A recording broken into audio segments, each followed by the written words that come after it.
അപ്പോൾ പ്രിയപ്പെട്ടവരെ, പുതിയൊരു വീഡിയോയിലേക്ക് എല്ലാവർക്കും സ്വാഗതം. അപ്പോൾ ഇന്ന് പ്രത്യേകിച്ച് അങ്ങനെയൊന്നുമില്ല. രാവിലെ തന്നെ എഴുന്നേറ്റ് ഇപ്പം ഭക്ഷണമൊക്കെ കഴിക്കാൻ വേണ്ടി നോക്കുവാണേ. അപ്പോൾ ഇന്ന് ഭക്ഷണമൊക്കെ പുറത്തുനിന്നാണ് കേട്ടോ വാങ്ങിയത്. രാവിലത്തെ ഭക്ഷണം ഉണ്ടാക്കിയില്ല. അമ്മ രാവിലെ അമ്പലത്തിൽ പോയിട്ടുണ്ടായിരുന്നു. ഇതിൻ്റെ അടുത്തൊരു അയ്യപ്പൻ്റെ ശാസ്താവിൻ്റെ അമ്പലമുണ്ട്. അപ്പോൾ അവിടെ പോയിട്ടുണ്ടായിരുന്നു രാവിലെ. അപ്പോൾ അതുകൊണ്ട് തന്നെ രാവിലെ ഒന്നും ഉണ്ടാക്കാനൊന്നും പറ്റിയില്ല. പിന്നെ ഇന്ന് ശനിയാഴ്ചയൊക്കെയാണ് എല്ലാവരും കുറച്ച് സമയം കിടന്നുറങ്ങുകയൊക്കെ ചെയ്തു.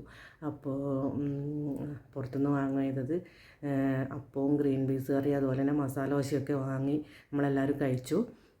അത് കാണിച്ചു തരാം കേട്ടോ നിങ്ങൾക്ക്. അപ്പോൾ എല്ലാവരോടും പറയാനുള്ളത്, എല്ലാവരും ഇനി ഒരുപാട് സപ്പോർട്ട് ചെയ്യുക. നിങ്ങളുടെ സപ്പോർട്ട് ഉണ്ടെങ്കിൽ മാത്രമേ മുന്നോട്ടേക്ക് ഇനി പോകാൻ പറ്റുള്ളൂ. ശരിക്കും പറഞ്ഞാൽ എൻ്റെ ഈ അവസ്ഥയിൽ ഇങ്ങനെയൊക്കെ വീഡിയോ ചെയ്യുന്നത് ഒരുപാട് എനിക്ക് റിലാക്സ് ചെയ്യാൻ വേണ്ടി സാധിക്കുന്നുണ്ട്. ഒരുപാട് സന്തോഷമുണ്ട് ഇങ്ങനത്തെ ഒരു അവസ്ഥയിൽ. അവസ്ഥ എന്ന് പറയുന്നത് വലിയ അവസ്ഥ തന്നെയാണ്. പക്ഷേ അത് ഞാൻ അങ്ങനെ ഒരു വലിയ അവസ്ഥയായിട്ടൊന്നും ഞാൻ കാണാറില്ല. കാരണം ജീവിതത്തിൽ നമ്മൾ പലതും നേരിടേണ്ടി വരുമല്ലോ. അപ്പോൾ അതിലൊന്നായിട്ട് മാത്രമേ ഞാൻ ഇതിനെ കാണുന്നുള്ളൂ. ഇങ്ങനൊരു അവസ്ഥയൊന്നും ആർക്കും വരാൻ പാടില്ല. ശരിക്കും പറഞ്ഞാൽ ആർക്കും വരരുതെന്ന് പ്രാർത്ഥിച്ചുകൊണ്ടാണ് പറയുന്നത് കേട്ടോ. അപ്പോൾ എല്ലാവരും ബ്രേക്ക്ഫാസ്റ്റൊക്കെ കഴിച്ചു എന്ന് വിചാരിക്കുന്നു. അപ്പോൾ ഞാൻ ബ്രേക്ക്ഫാസ്റ്റ് കഴിച്ചിട്ട് ഇനി കാണാം കേട്ടോ. ഓക്കെ. അപ്പോൾ ഇതൊക്കെയാണ് ഇന്ന് രാവിലെ ബ്രേക്ക്ഫാസ്റ്റിന് വാങ്ങിയിട്ടുണ്ടായിരുന്നത്. ഞാൻ പറഞ്ഞല്ലോ, അപ്പവും ഗ്രീൻ പീസ് കറിയും അതുപോലെ തന്നെ മസാല ദോശയൊക്കെയാണ് വാങ്ങിയിട്ടുണ്ടായിരുന്നത്. നമ്മൾ രാവിലെ അങ്ങനെ പുറത്തുനിന്നൊന്നും അധികമൊന്നും വാങ്ങാറില്ല. ഇങ്ങനെയൊക്കെ എവിടെയെങ്കിലും പോയിട്ടുണ്ടെങ്കിൽ മാത്രം ഇതുപോലെയൊക്കെ വാങ്ങിയിട്ട് വരും. കാരണം മോൻ രാവിലെ കരാട്ടക്കൊക്കെ പോകണ്ടേ. അപ്പോൾ ഇതൊന്നും ഉണ്ടാക്കാനും സമയമൊന്നും ഉണ്ടാവില്ല. അപ്പോൾ ഭക്ഷണമൊക്കെ എല്ലാവരും കഴിക്കുമെന്ന്. അതിൻ്റെ ഇടയിൽ നല്ല പൂവമ്പഴം ഉണ്ടായിരുന്നു കേട്ടോ. ആ പൂവമ്പഴവും അതിൽ നിന്നും എടുത്ത് കഴിച്ചു. നല്ല നാടൻ പൂവമ്പഴമായിരുന്നു. അതും പിന്നെ അപ്പം ഗ്രീൻ പീസ് കറിയൊക്കെ കൂട്ടി കുഴച്ച് എല്ലാവരും നന്നായിട്ട് അടിച്ചു മാറി. മോൻ മസാല ദോശയാണ് കഴിച്ചത് കേട്ടോ.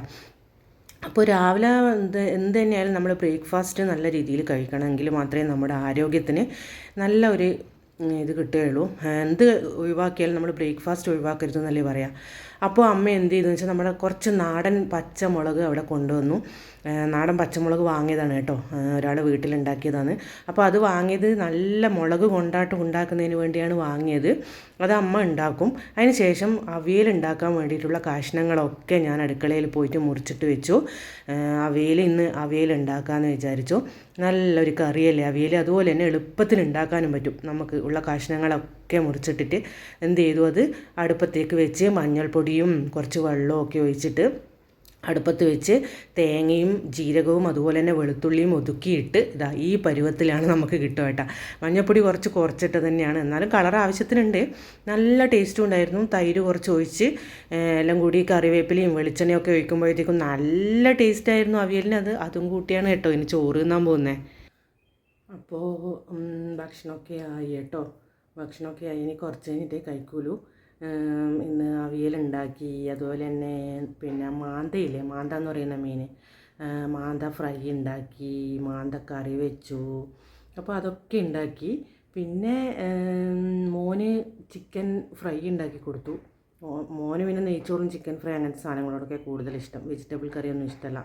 പിന്നെ ഈ അവിയലെന്ന് പറയുന്ന കറി അത് എല്ലാവർക്കും നല്ല ഇഷ്ടമുള്ള കറിയാണല്ലേ. പെട്ടെന്ന് തന്നെ നമുക്ക് ഉണ്ടാക്കാൻ പറ്റുന്ന കറിയാണ് അവിയൽ. അപ്പോൾ അതൊക്കെ ഉണ്ടാക്കി. ഭക്ഷണം കഴിച്ചില്ല കേട്ടോ, കുറച്ച് കഴിഞ്ഞിട്ട് കഴിക്കുള്ളൂ. അമ്മ മക്കളെ രണ്ടാളെയും കൂട്ടി ഹോമിയോയിൽ പോയിട്ടുണ്ട്. ചെറിയൊരു ജലദോഷവും ചെറിയൊരു മേല് ചൂടൊക്കെ ആയിട്ട് ഹോമിയോയിൽ കാണിക്കാൻ വേണ്ടി പോയിട്ടുണ്ട്. അപ്പോൾ വന്നു കഴിഞ്ഞിട്ടാകുമ്പോൾ ഭക്ഷണമൊക്കെ കഴിക്കുള്ളൂ. അപ്പോൾ എല്ലാവരും ഉച്ച സമയമല്ലേ, 2 മണിയായില്ലേ, ഭക്ഷണമൊക്കെ കഴിച്ചായിരിക്കൂലേ എല്ലാവരും. അപ്പോൾ പിന്നെ വേറെ എന്താ ഇനി പറയാനുള്ളത്. അപ്പോൾ എല്ലാവരും എന്ത് ചെയ്യുക, എല്ലാവരും നന്നായിട്ട് ഭക്ഷണം കഴിക്കുക. നല്ല കറിയൊക്കെ കൂട്ടിയിട്ട് നമ്മളും അതുപോലെ തന്നെ. പിന്നെ പ്രത്യേകിച്ച് വിശേഷങ്ങളൊന്നും പറയാനില്ല. ഇന്ന് ഫിസിയോതെറാപ്പി ഇല്ല, അതുകൊണ്ട് വീട്ടിൽ തന്നെയാണ് ഉള്ളത്.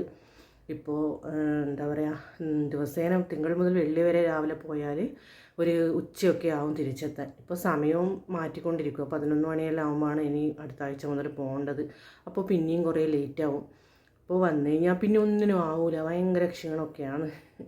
അതിൻ്റെ ഇടയിലാണ് ഇതൊക്കെ ചെയ്യുന്നത് കേട്ടോ. അപ്പോൾ എല്ലാവർക്കും നല്ലൊരു ദിവസം ആശംസിക്കുന്നു. എല്ലാവരും ഭക്ഷണമൊക്കെ കഴിച്ച് നല്ല സന്തോഷത്തോടു കൂടി ഇരിക്കുക. എല്ലാവരും വീഡിയോ കാണുക, സപ്പോർട്ട് ചെയ്യുക, സബ്സ്ക്രൈബ് ചെയ്യുക. Thank you. വീഡിയോ കാണുന്നതിനോ എല്ലാവരോടും ഒരുപാട് നന്ദി. Thank you. എല്ലാവരോടും എത്ര നന്ദി പറഞ്ഞാൽ മതിയാവില്ല കേട്ടോ. അപ്പോൾ എല്ലാവരും സബ്സ്ക്രൈബ് ചെയ്യുക, എല്ലാവരും ലൈക്ക് ചെയ്യുക, ഷെയർ ചെയ്യുക, എല്ലാം ചെയ്യുക. അപ്പോൾ ഇനിയൊരു നല്ലൊരു വീഡിയോ ആയിട്ട് വരുന്നത് വരെ എല്ലാവർക്കും ടാറ്റാ.